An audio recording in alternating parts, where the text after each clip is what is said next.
All right. Oh, I could probably clamp something up there. That could work. I'll think about that. Anyway, I hit go live and I hit record. I hit record also. All right. But wait, why is nothing moving? Hold on.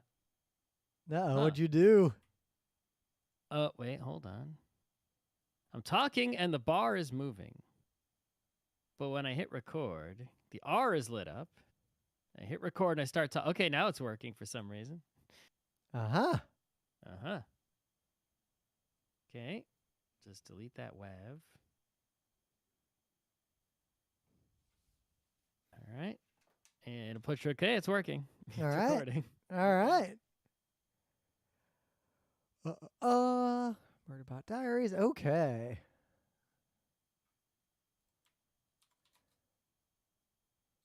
Martha Wells.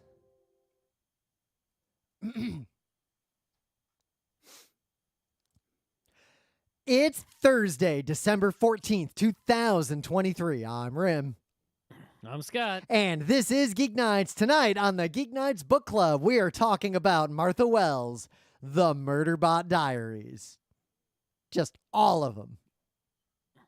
While you were saying that, someone posted to our Discord that Apple has paid to make, a television version, or Apple TV version Uh-huh. of the Murderbot Diary. Fascinating. Apple TV Murderbot Diaries announced I mean, you knew just someone now. would do it. You knew someone would do it. Emily and I were just talking the other night, like, oh, this is gonna get adapted by someone, and it would be good animated, it would be good live action. I kind of just want to see it. Yeah, I mean, we'll discuss that during the thing, but Yeah, because there's a cool way it could be done. I don't think whoever's doing it will do it that way, but it could be done in a cool way. Could be done in a real cool way. But I got a little opening bit before we get into things of the day and everything and do the actual book club. So in Manhattan today, I had to go uptown middle of the day to go get my COVID shot. And I head up there. And as I'm just walking on the street in like Lexington Avenue, I hear agitated yelling. Like a guy is yelling in the agitated way that all my shields are up. It's the decision of, all right, is this a problem to run away from, to call police on? Like, what's going on? It sounds... That's not nothing out of the ordinary. Yeah, but it was above it was at the level of, I need to pay attention to this to make sure it does not impact me. After about 10 more seconds, I realized this person was yelling about Mr. Beast, something, and it was some kind of just internet crap thing that a kid appeared to be doing for his own live stream. It was just a guy screaming about Mr. Beast into his phone and recording himself. Mr. Beast made it into... He somehow broke into my sensorium, despite all protocols against that. I know that there's a person named Mr. Beast. I assume that they're a Mister. Perhaps they're beastly. Yep. I know that they do YouTubes. And I know that, and have many monies. And I read a story once that they tried to sell their brand to a burger place that sucked, and then they sued them for sucking. And that is the limit of what I know. Apparently there are multiple sold name to food company controversies related to this Mister, but I don't know enough about them, nor do I care anymore. The extent of my beastly knowledge. I know about other beasts. I know about other misters. Yeah. In terms of the Mr. Beast.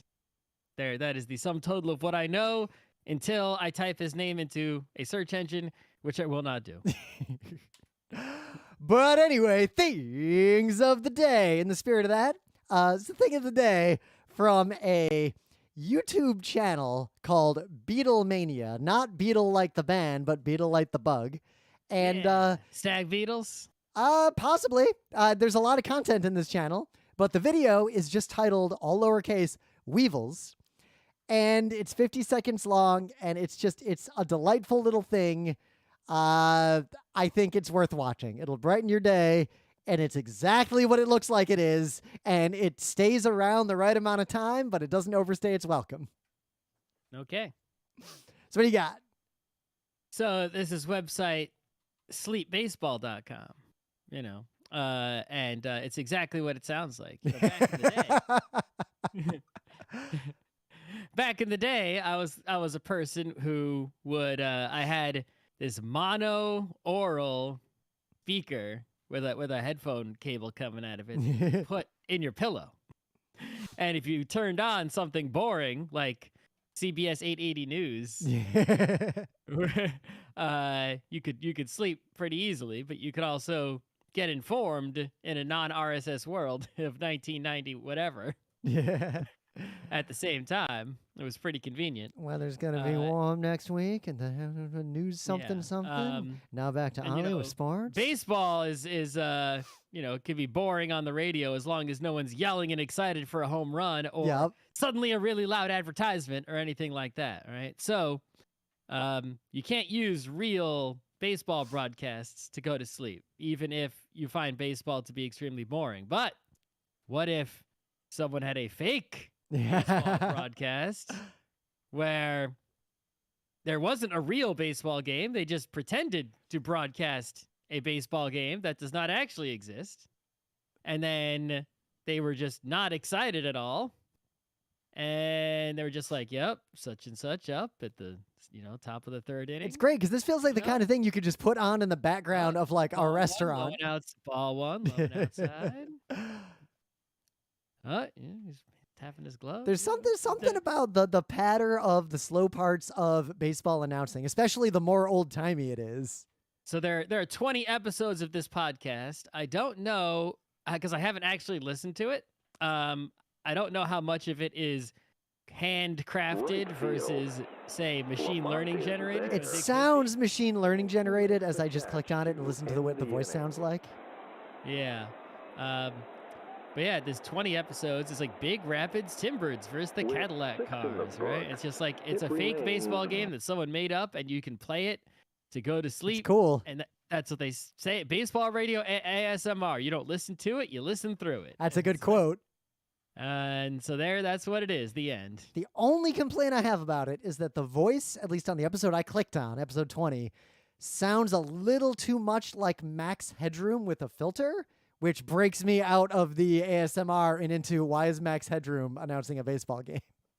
Personally, as far as ASMR goes, it's like I can agree that there could be a relaxing, quiet sounds that that's a thing, but most people do these whispering ones. Oh yeah, I did that is a culture. Some people experience that sensation, I think, differently from most other people. If someone's whispering, I don't get any of those feelings. It just sounds like someone whispering.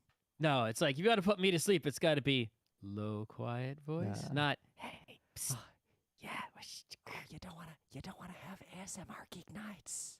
Yeah, that doesn't work, right? That's the opposite of relaxing and sleepy. So at some point you should find a way to watch at least an episode or two of the new Beavis and Butthead, because it is like shockingly good for what it is. Like it is a very faithful reboot that adds where adding could be done without ruining the essence of Beavis and Butthead, but also subtracts all the parts of Beavis and Butthead that weren't that great. Like it's well created. But there is a bit in one episode where Beavis and Butthead are watching an ASMR YouTube video, and the entire bit is them also speaking ASMR voices. And it is right on the edge of being a fingernails on chalkboard situation, but it doesn't like tip over the edge. And it's like masterful how they crafted this episode. Mm-hmm. In the meta moment, the GeekNights Book Club book was the Murderbot Diaries, and we're here to talk about it right the F now.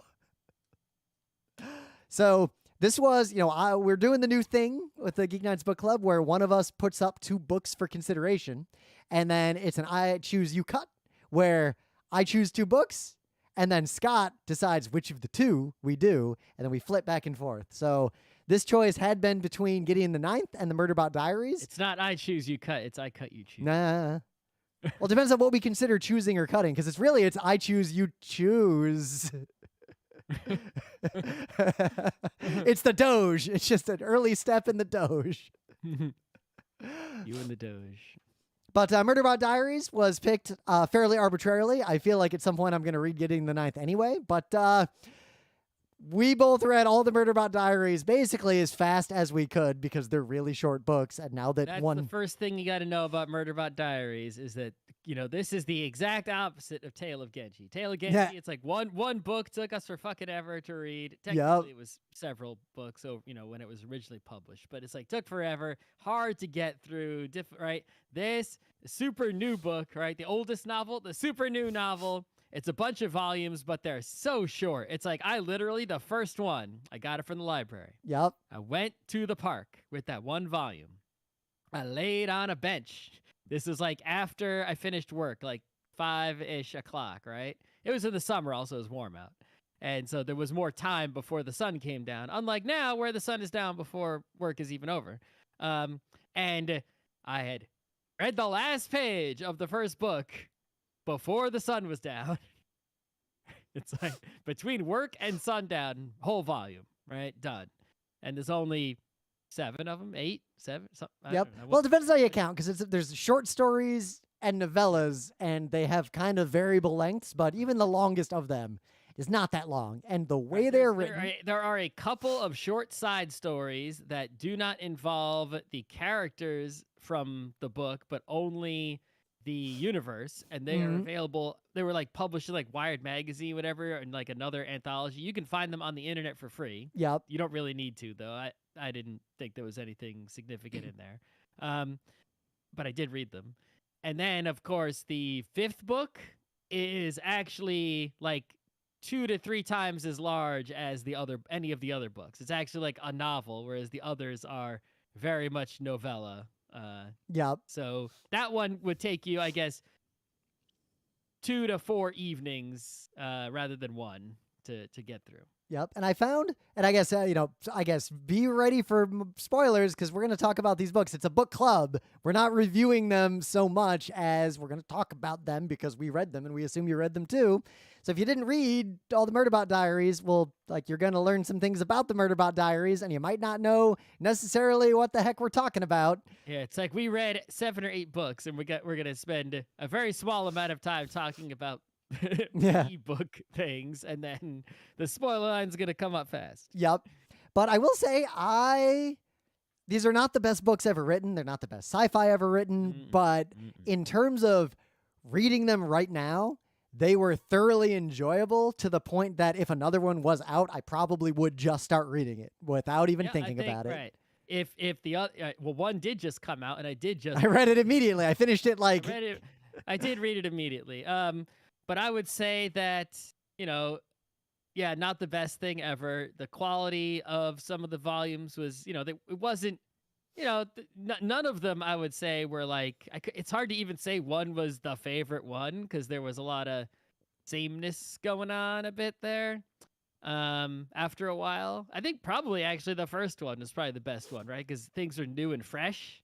And whereas, after a while, it's like a status quo sort of formed, and there was sort of less thrills and new developments. I think I might have been the most invested in Network Effect, the 5th one, partly just because that was the one where it was we're going to the kind of place that would be in a movie like Alien or Aliens to figure out what happened to a missing colony, and there's a bunch of old tech and nonsense, and even though a situation like that happened before, this one was more compelling and had a lot more going on. You know which one I think was my favorite? It must have been 1 or 2 before that. I forget. The one where they spent most of their time on a space station, and then the corp battleship shows up. Oh, that one was real good too. The failed terraforming. Right, because that one felt a lot more like almost like a Blade Runner or a Total Recall kind of thing, where you're in a place, right? That's all civilized, right? Yep. With lots of inhabitants, and more closer to a cyberpunk, right? Even though it wasn't a cyberpunk, obviously, just a regular sci-fi, I guess, space sci-fi. But whereas a lot of the other ones are much more uninhabited, right? We're in a planet that has alien stuff and a few inhabitants. Yep. Right. But it will inhabited part. But what it was nice is that it isn't like set in any other, like in a particular intellectual property out there. Like, it's its own thing. It's set in the Murderbot intellectual. Yeah, it is. It's its own. But I guess it feels a lot like the universe that would make sense around Alien and Aliens, the movies. Like, Oh, yes. it's that Very much. kind of universe. If someone somehow decreed that Alien and Aliens took place in the Murderbot universe, it fits perfectly. No notes. Like, it just fits right in there. The one major difference between this and the Alien universe is that you don't have to go to sleep for a super long time to travel far in space, right? So Yep. people are traveling to different, solar systems frequently, without coming back and like, I don't know anybody, or oh no, my daughter's older than me, right? None of that shit happens, right? Based on what we learn about perihelion and the other ship later, it could also fit in the culture type of universe in terms of you can see where this is going in terms of machine intelligences long term. Yeah, there are machine of that, but there isn't culture like, some crazy societies, right? Yeah. There's I mean, preservation's pretty nice and pretty culture-like, but that's one planet among a ton of them. I guess there is the cyberpunk part that there's all like these feeds, right? That they're all connected to all the time. Everybody's in Discords all the time. Yeah, and so that is cyberpunk-ish, and this corporations are, both cyberpunk and alien style sci-fi. Yep, right? So, meaning that they are powerful enough to effectively be governments, but there are also governments. Yeah, of other systems. Yep. Right? Some systems are corporate systems, and some aren't. Right. So, but I guess overall, I think what's my opinion is like, yeah, I like it. It's fun. The strongest thing about it is that there's characters, mostly just Murderbot and, perihelion art. Right? Well, because it's more about Really, them. And also the human who's like the president human. All the other humans are kind of like, but it's like, I like Rathy and I like the teenager Amena a lot. Yeah, but it's like it was hard to keep track of them and like who they were and what their personalities were, what they, like from book to book. It's like in each book, it'd be like it was like I felt like they were all new humans each book. Almost, nah. Right. Yeah, I started. There's like a handful of humans that I noticed enough to pay attention to and remember as being distinct. Yeah, I would have had to. I just couldn't remember like which name went with which human from book to book. Yep. Very well. I think that's because the new book, each book, they didn't actually bother to reintroduce and refamiliarize you with, which I actually like. Everything is just from Murderbot's perspective, and always starts kind of just in media res, like in the middle of some situation, and it doesn't. Murderbot gets you up to speed organically later on the scenario, but not on the characters, right? You're like, it's like you either know who they are or not. Yep. But the fact that it's in first person is interesting too. Like that, like it's Murderbot's perspective. Yeah, it's diaries. Right? Yeah, literally. But that's the strength of the book is those characters that you can keep track of, right? Are such appealing, interesting, unique. It makes you care about them a lot, right? And so it's sort of like reading the book. It's like, ooh, I get to spend time with the Murderbot again, right? That's all. That's the exciting part of the book. Whereas the scenarios, what's actually happening, is sort of not bad, but it's not super thrilling. Don't care too much. Well, it depends. I was really invested in the mystery before, because up until the alien contamination site is encountered and the alien contamination is sort of more expressed, you're not really sure like what they mean by alien contamination, like how dangerous is it, like what are the stakes of aliens in this universe, and that you sort of learn that as the books go on. Like the level of stakes is in many ways lower than you might have originally thought from the earlier books. Yeah, but overall, the storylines and whatnot really felt a lot like television, which is obvious why it's like literally TV writing, which is why it's no surprise whatsoever that they're gonna make TV out of it, right? It's like it feels like that was the point from the beginning, and I don't like television. Yeah, right. So it's like that wasn't I think if it wasn't so easy to read and the characters just weren't so enjoyable and interesting, I might have not liked this at all, right? But because it's so it's like it's so fast, and you're getting a good value for the low investment. Well, I guess the thing that stands out the most, other than the fact that the characters are all delightful and that Murderbot is a perfect little baby that must be protected at all costs, this is a story about like almost any science fiction you encounter that has machine intelligence of these natures, both perihelion as the pure machine intelligence and Murderbot as the like organic machine hybrid intelligence and all the things here. They tend to spend a lot of time on really basic sci-fi questions like, is it a person and is it sentient? And these books skip all of that crap and focus almost exclusively on the practical realities of those kinds of intelligences. And the characters in the books either don't understand it and thus don't seem to give a shit, or react really naturally and really in a good human way to these things and address the pragmatic hard problems directly. Like it skips there's a lot of words that would be written in a less well-made science fiction story about these topics on things that anyone even moderately versed in thinking about the future can kind of skip past. So I appreciate that it skips right to, how does Murderbot feel about this situation? What does Murderbot want? And not, well, is Murderbot sentient? Let's have a Star Trek style trial where we determine this and then have robot rights. Well, I think it's, that's the Preservation Society, right? Yep. Is like the intelligent people. I think it is. Evil. You definitely, when the first preservation people encounter Murderbot, and universally their response is, oh shit, you things are kind of human. Oh no, that's horrible. Everything you've told me is horrible. The world is horrible. Right. Whereas I think in just about any other sci-fi, aliens, right? You get, the guy with his white goop falling everywhere. Yeah. Right? This is a lot more like... You're turning that on its head. Yeah, this is a lot more like Murderbot takes its helmet off, and then one of the humans is like, oh shit, there's people under there. I got a lot to process, and I got to call my lawyer, like right now. So yeah, if you haven't read these books, like if you listen to Geek Nights and you have liked any book we've talked about at any point on the book club, read some of the Murderbot Diaries. If you like a sci-fi, if you Yep. like aliens or any kind of thing, or a cyberpunk or anything adjacent, if you to liked that, the and culture books, you're- if you like... you're willing to read something low investment, right? Then that's just mostly fun.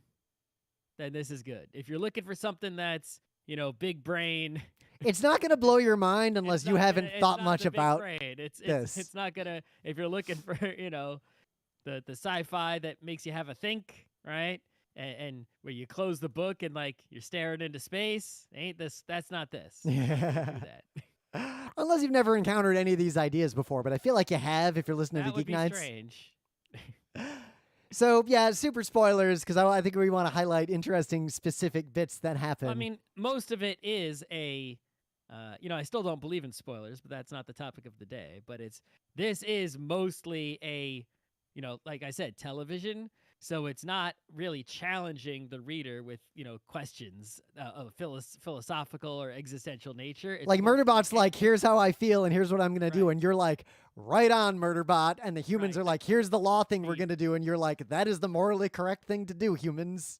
The question that the books ask the reader most often is what will happen next? And then they answer that question and then ask the same question again, right? So if that's the only question it has to ask, then really any discussion of the book is going to be a spoiler because it's just talking about what happened. Yep. There are some meta questions these books are asking indirectly. They're not super strong. Like there is the question of they're not earth-shattering. No, but like one of the questions would be, hey, would you rather live in a place like Preservation or on the corporate rim? Even though the answer is obvious. Like that kind of libertine capitalism is horrible in any context. Yep. I think the biggest, if you want to talk about, the few other questions it asks, I think the biggest one is when, the question of Murderbot, like, I guess spoilers, right? Yeah. So these Murderbots have these governors in them, right? So there's in this universe there are humans, which are Yep. just human. It doesn't seem like there's any other species. Any other species they don't talk to because they're aliens and they're gone, I guess. Yep, it seems it's Um, implied that the only aliens that are known about are long gone, and we basically find their garbage. Right. So there's lots of types of humans, I guess lots of different races and planets and colors and cultures, but they're all human, right? And then there are machine intelligences, just like complete AI, Yep. right? That is, Ranging from like a somehow- bot that opens and closes doors all the way up to perihelion.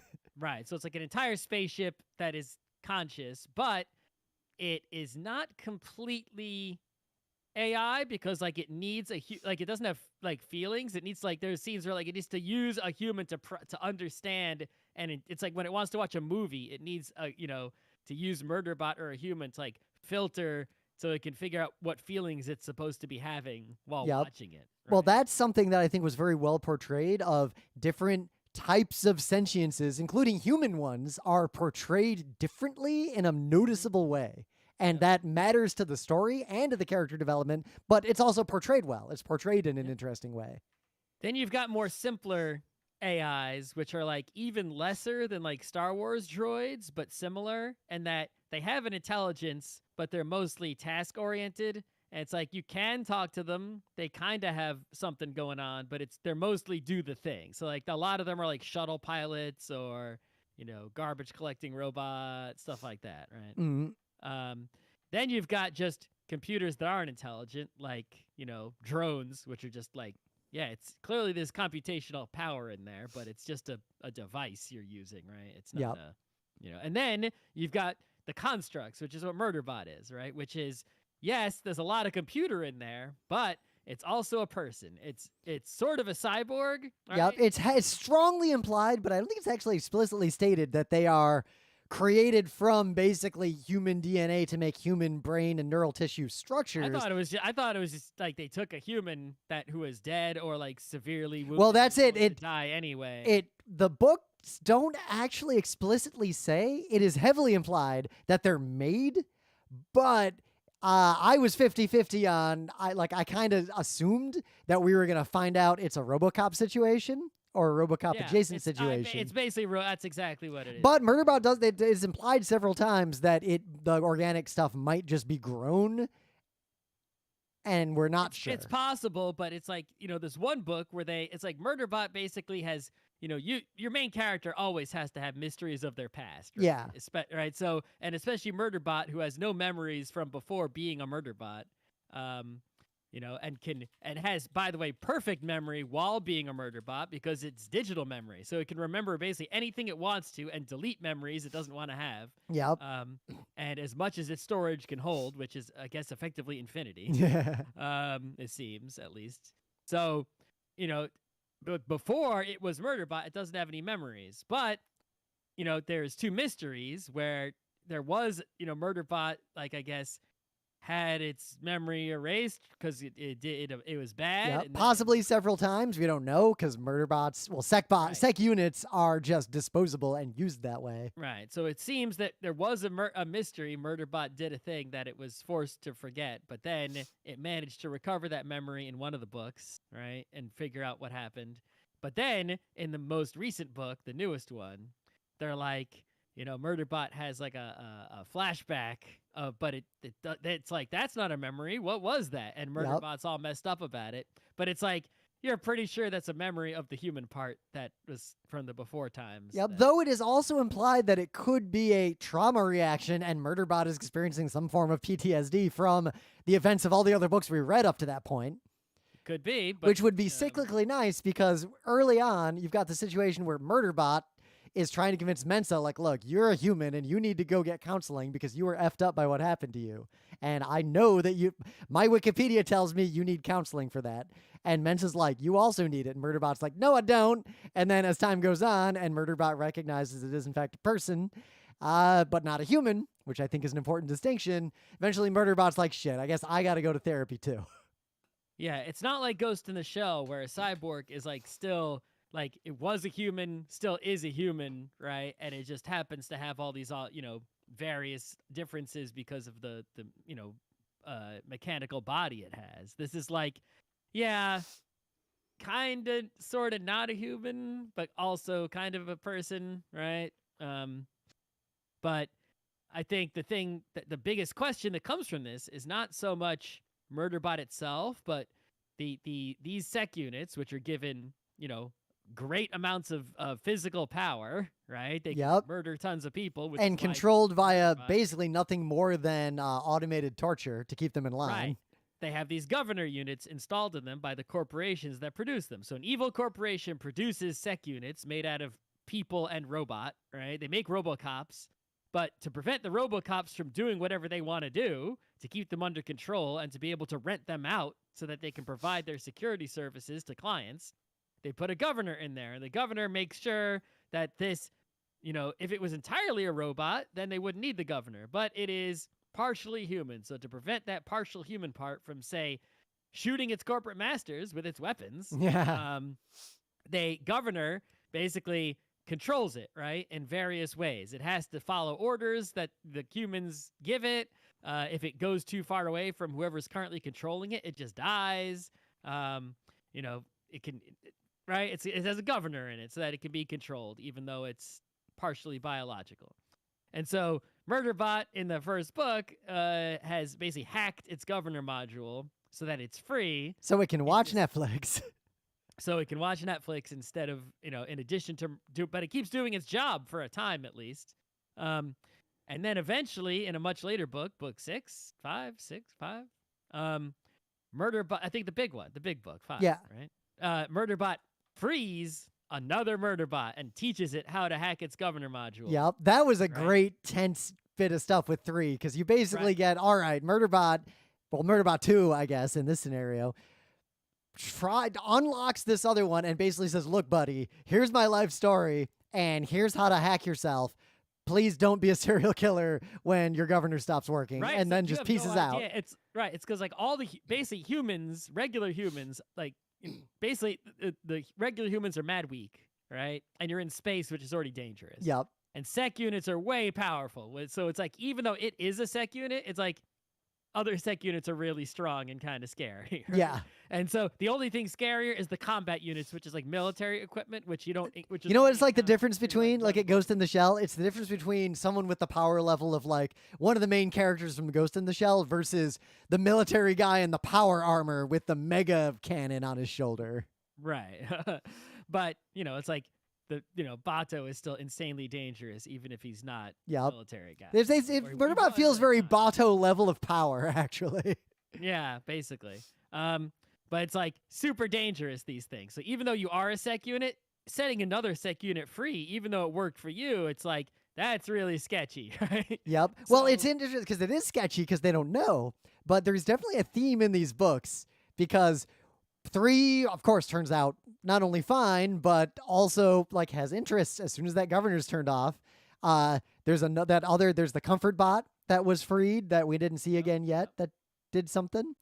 But we also get scenes in the most recent book where humans who work for the corporation, they don't have governors in their brains, but they have governors next to them who will still shoot them. They're not really that much freer than a sec unit in practice. Everyone in the corporate rim is basically enslaved and or also an enslaver.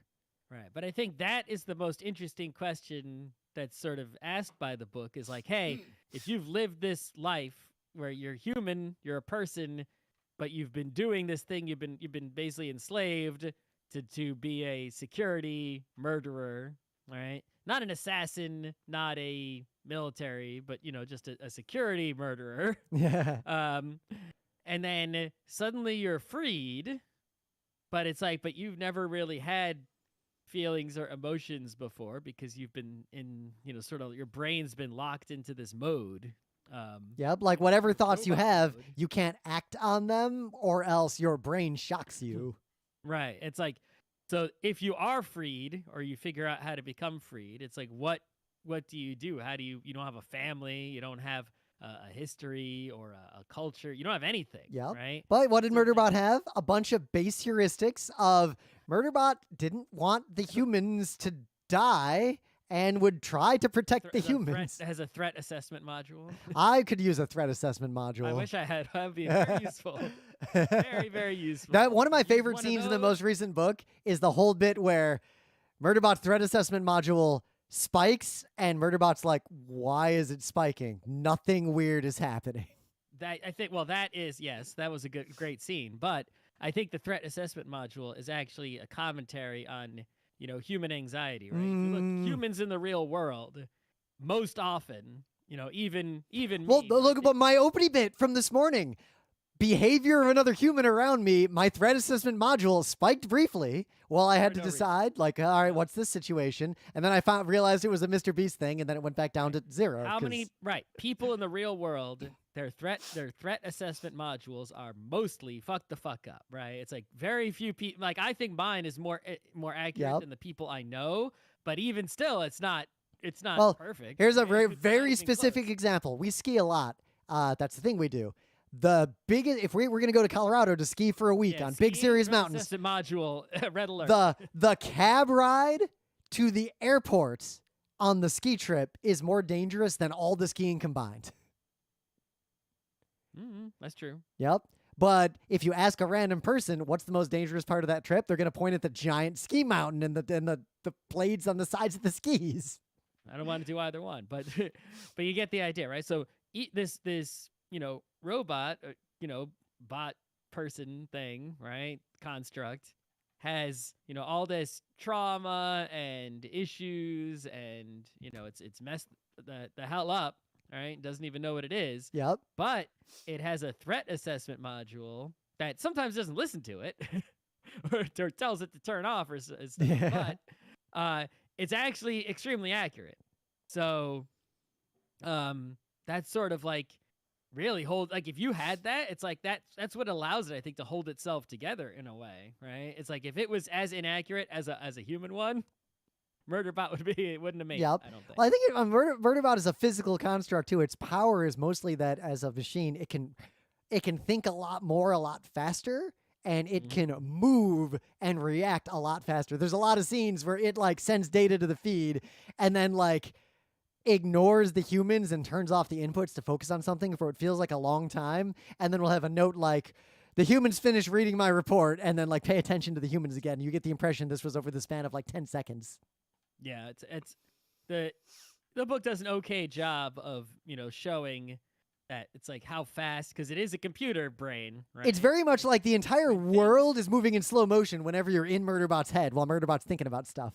Yep, it's like the actual events of the world are really, really slow compared to the speed of computational processing. So they the computer objects can talk to each other and have a huge conversation and process answers to things and all this stuff way faster than real time. And so it's if you were there with Murderbot, it would look like Murderbot was getting you answers so fast to everything. What about In other the book, it could take several pages of just Murderbot basically talking to itself and thinking. Which it's actually just processing and whatnot. It's doing that while a human is finishing saying the word they were saying, and then it answers immediately. Yep. The Art being revealed, the whole situation with Art was extra great. I like Art as a character a lot, especially because Art is not a human either. Fan servicey character. It is but it's a fun character. The best moment is in the last book where Art's don't talk to that other ship, and Murderbot's why? And then it's readily apparent that all the ships in the university are like that, and the university itself is culture adjacent in terms of what it's doing with its technology. Yeah, the university has some technology that seems to be superior to what Corps have in some areas. Well, it seems like it lets the AIs not weapons, but in other areas. Well, it because that's in the culture books, the broad story is one culture of humans decided to let the AIs just get as smart as they can and see what happens. But Perihelion, one of my favorite scenes is when Murderbot finds Perihelion's crew, and they're like, "Who are you? We can't. How do we know we can trust you?" And Murderbot starts to explain, and they're like, oh, "You're the sec unit that Perry told us about. Oh my god!" And then Murderbot immediately switches to being mad. Wait, it was talking about me to the humans. Oh my God. Because one of the funniest things that you might miss if you read this really quickly is it is strongly stated and implied all over the place that Murderbot doesn't think it feels very strong emotions, but it is like making radical facial expressions all the time and like viscerally reacting emotionally to the people around it. Like it'll frown, it'll like turn around and face the corner and pull its visor up.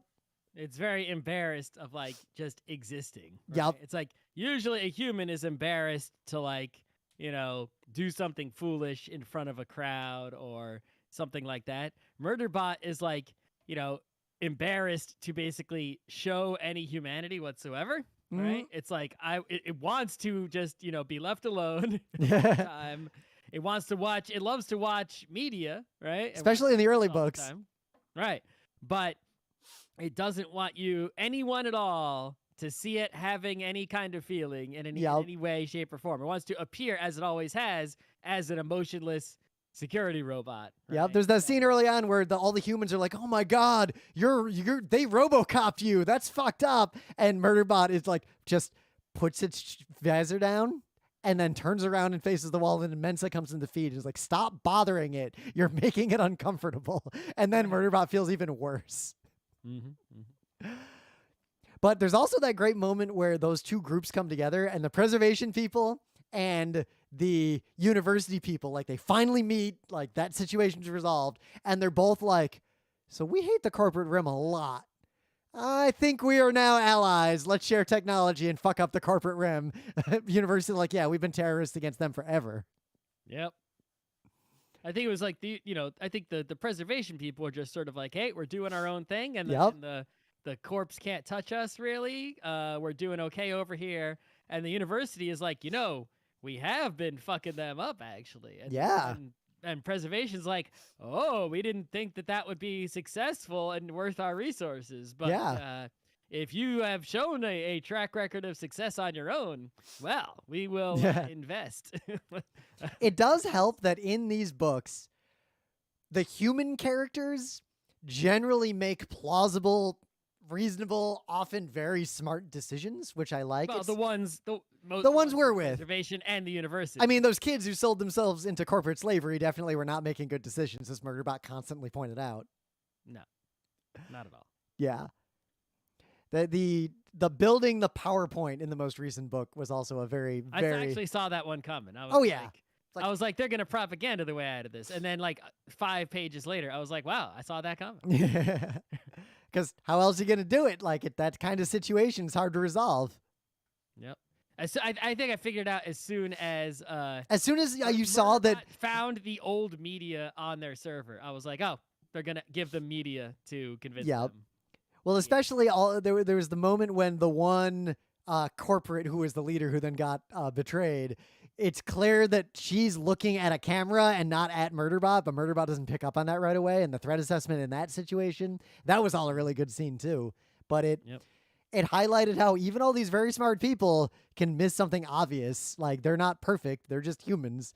But Murderbot almost idolizes a few of them, and you see like Murderbot deferring to their decisions and struggling with taking on like its own authority. Like when the humans are repeatedly like, "You're the security officer, you get to say," and Murderbot's like, Murderbot in Murderbot's original existence, it just did what humans told it to. Yep. Right. Whereas suddenly now it's like, we recognize that you are actually good at you were a thing that was built. You were good at the thing you were built for. Yep. Very good at it. Extremely good at it.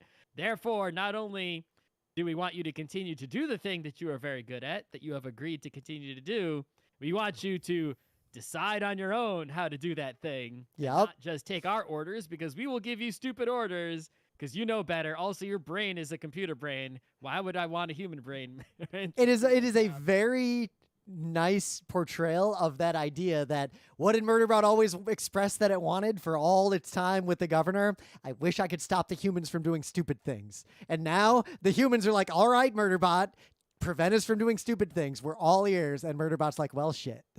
Yep. It's like the job it was built for. It's like, it's called the Murderbot Diaries. Murderbot calls itself Murderbot. And Yep. I thought before I even read the first book that it would be about an assassin robot. That is also what I thought. But it's not. It's a security robot, and its job is to prevent humans from dying, right? And so it's still, even after being free, that core, directive, right, is I don't want my humans to die. Yep. Right? It's like, I'll jump in front of a rocket that's going to explode and explode myself to keep the humans from dying. Yep. Instead. But I like how early on Murderbot is very much portrayed as, if I get destroyed, it's fine. I should protect the humans. But the humans keep going out of their way and risking themselves to save Murderbot because it's evident in the book that the humans 100% believe and agree that Murderbot is sentient. As sentient as them. I don't think they did at the beginning of the first book, but by the end of the first book, the humans that are with Murderbot believe that, but the rest of the universe does not. Yep. So. And there's the aside, because you get the one book, and then you get the story from the past when Murderbot is a detective on preservation, and then you cut back to, in the book after that, the one we just read, the conclusion of the previous book. But that flashback book was interesting because that was the skipped step of... I get the feeling that was either a combination of the above, right? Yep. I want to write a mystery novel, but I have a book contract to write Murderbot novels. Yep. And I don't have I'm still working on continuing the Murderbot plot, but I want to get a book out now to get some money, and this TV show is deals. But it did tee up a few things that were important for the most recent book in terms of Murderbot's development and history, which was good. But what I liked about that one is that was now Murderbot is actively trying to impress humans, basically auditioning for, like, it's almost like a long form job interview to get the job of security officer for real. And it's with a whole bunch of humans who, like, the leaders know Murderbot is super powerful and super on their side and trust it completely. But everyone else on preservation doesn't even know what a sec unit is, and the security people know what it is and thus are the most weirded out by it. So you've got Murderbot, like, trying to impress humans without admitting to itself that it's actively trying to impress the humans. But simultaneously, it's a pretty good mystery, and I felt stupid that I didn't pick up on the obvious answer to who the murderer was. Yeah, I didn't know who it was, but I also didn't try. Yeah, I didn't try too much, but then the moment when I realized who it was, I thought back, and it was, who else would it have been? Why would they have called all that out in the beginning if it wasn't going to be that the only thing? named character that hasn't been vindicated. Yeah, right? That's the easiest method. There's two ways to go in a story like that. If I ever write a mystery novel, I'm going to add extra named characters that are not vindicated so that you have at least several to choose from. Oh, what do you, Agatha Christie? Agatha Christie will be like, here's 14 more names in the second to last chapter. Let's roll.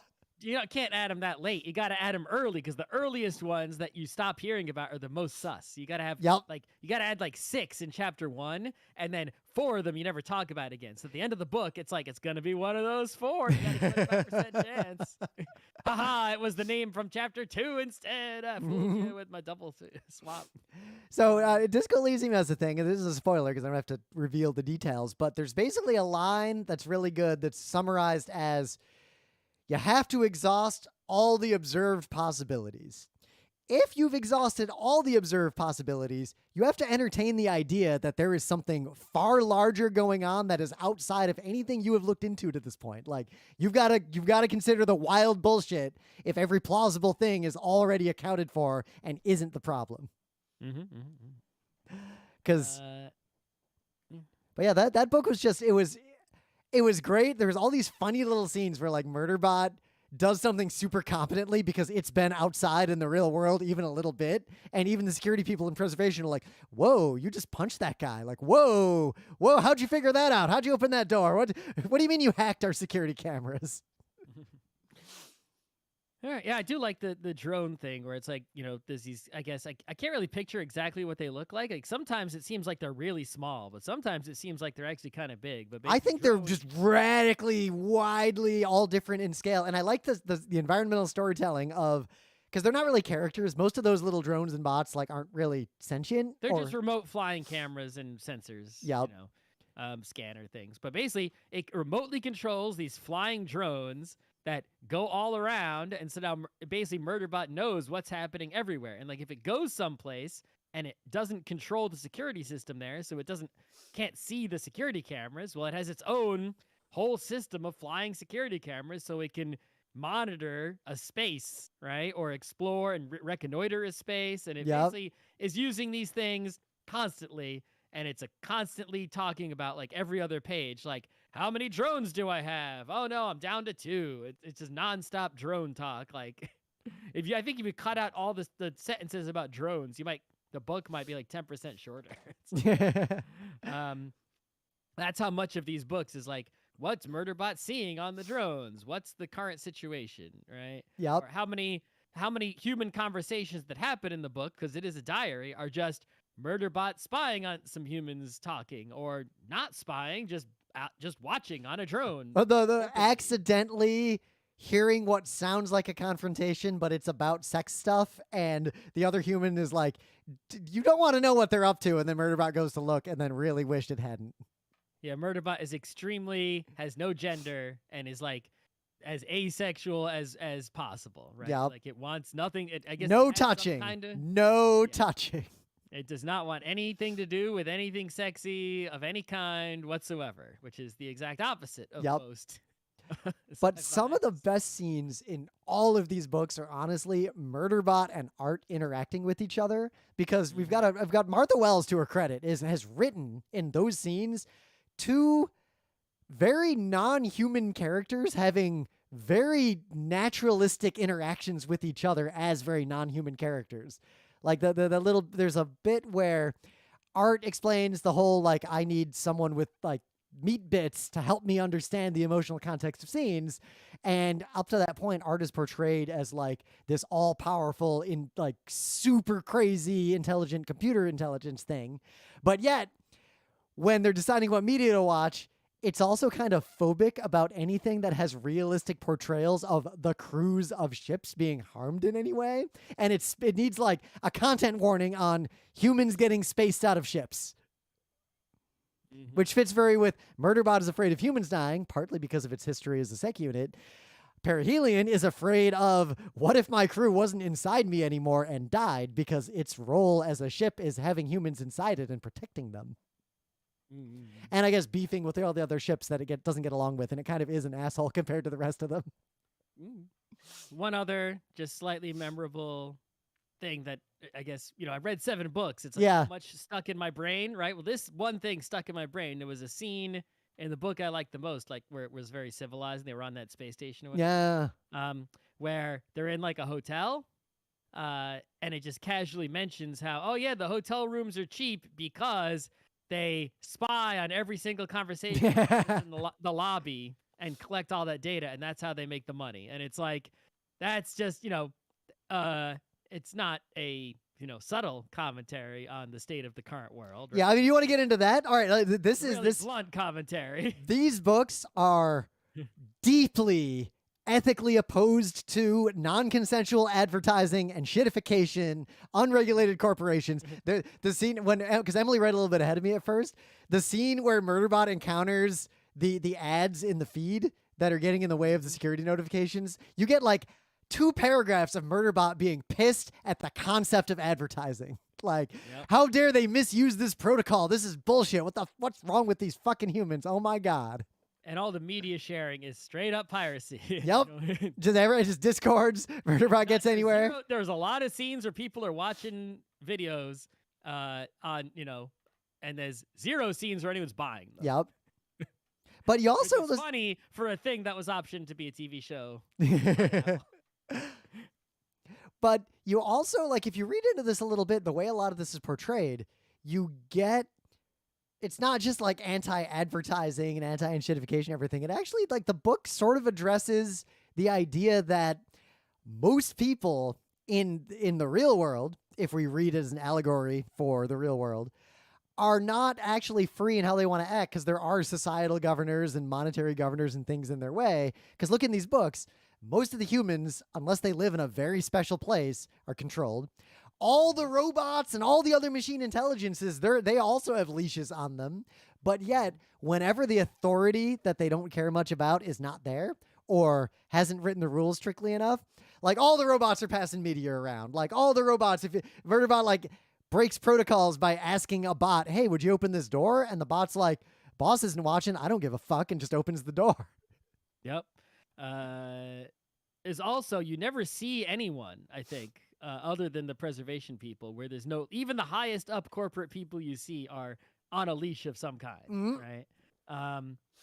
The only other people are the people who've started their own colonies, right? Yep. But in which case they have their own society of some kind, but those people are living rough. And, Yep.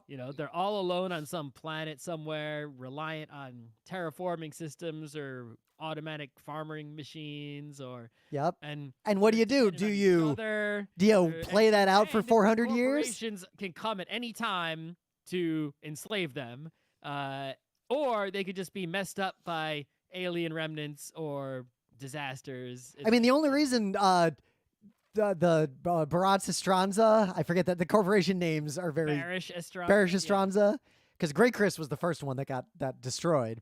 Well, when they show up, a few corporations that are named, but the corporation that originally owned Murderbot is never named. He just calls it the corporation. Yep. They just call it the corporation, and then all the other corporations are okay to say the name of them. But we never, because it's Murderbot's diary, and Murderbot never puts the name of their corporation in the book.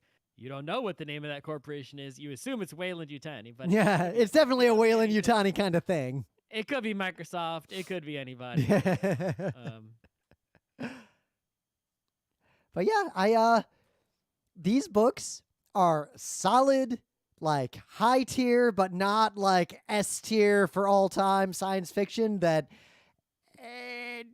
anyone who listens to this podcast and likes anything that me and Scott do would enjoy these books. I feel like these books are up your alley if you're listening to these words. It's a fun time if they come out once a year. I'll just every time one comes out, I'll read it, and I can't imagine I'll stop. Less than 2 hours a year, right?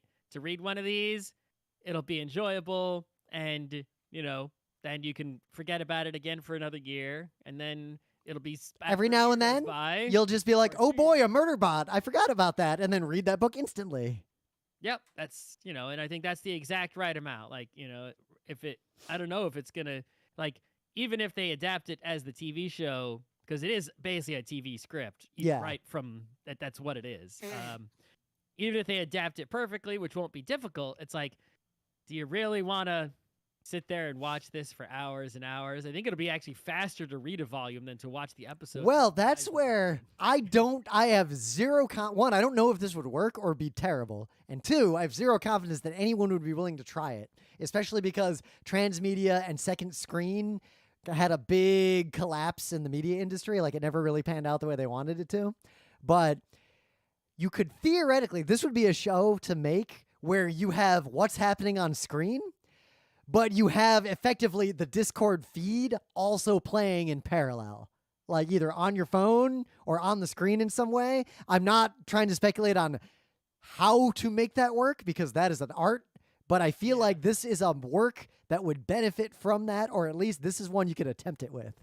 I'm interested to just see how they do it art-wise, which is why I'll probably watch one episode, but I can't imagine that they're going to keep these full scenes where it's just two robots talking at each other and no humans moving. Or I mean, how would you do that traditionally? You could either slow-mo everything else and have them interact in real time and do a cool conceptual thing. On the screen, it's television. You got to watch something. Nothing's moving. It's just you're just gonna hear dialogue. No, you do some sort of effect where you slow down everything else or cut to a room somewhere and you have a personification of these two characters interacting in their own real time. That's the basic way to do it. It's half the show's gonna be that. It's gonna be like watching Metal Gear Solid cutscenes with the radio. So I guess what you got to adapt this well, whoever does it will have to come up with a good mechanism to tell both the internal and the external stories, like the real time among humans and the real time among the machines. It's like you could just show everything happening and then have the Murderbot voice narrating everything that's happening. Yep. Right? But there wouldn't be enough time for Murderbot to actually narrate because it would have to be right. It's like they'd have to cut down on Murderbot's thoughts. The show can't just be in real time because if it was in real time, a lot of scenes would be a bunch of humans get like a third of the way through a short conversation and Murderbot suddenly says something, explodes into action, disables 3 people and shoots a gun, and the humans don't even get to put a word in edgewise. Yep. Like, no decision Murderbot made would be explicable. Murderbot would just be like ping-ponging around from encounter to encounter as fast as possible. Yep. With occasionally someone asking it, like, "Are you all right? You good? How you feeling?" I would. We noticed you just ping-ponged for like. Yeah. You You just did a lot of fighting and you're leaking everywhere. You sure you're okay? Yeah.